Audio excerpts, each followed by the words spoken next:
Our top story, school got off to a very hot start this year, literally. Several parents, teachers, and students have been complaining that many APS classrooms don't have a working AC unit or a highly effective swamp cooler. So earlier this week, we also told you about the Albuquerque Teachers Federation and their plans for a much more permanent solution.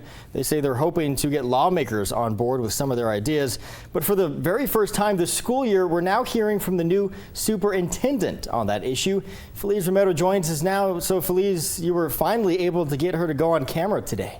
Yeah, Trevor, it's been a couple of weeks since school has been in session and we're still getting tip after tip of hot classrooms.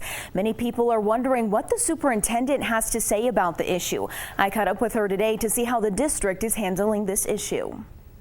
As the days get hotter, APS teachers and students are finding it harder and harder to cool down. No matter when we start and when we end, our schools need to be upgraded so that we have comfortable teaching and learning conditions. Ellen Bernstein, the president of the Albuquerque Teachers Federation, says the union has collected more than 100 anonymous testimonials, teachers citing hot classrooms as a barrier to learning. There's research that supports that kids don't learn as well, they don't take assessments as well, that it impacts everything about teaching and learning when the conditions are uncomfortable. KOB wanted to hear from new APS Superintendent Gabriela Duran Blakey about the issue. We put about $26 million into HVAC, $6 million into repairs for HVAC, and then we have $7 billion of infrastructure needs. Despite these repairs, various classrooms on this campus are still sweating it out. Multiple parents at Rio Grande High School tell KOB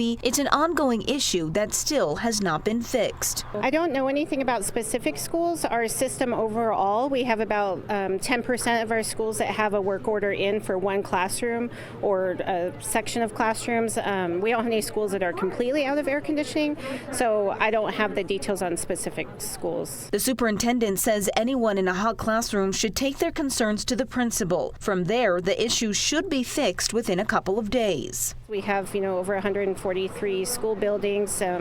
We have a lot of evaporative cooling, and so, this next week we'll see a huge difference in the efficiency of those systems because the weather will be dropping in temperature.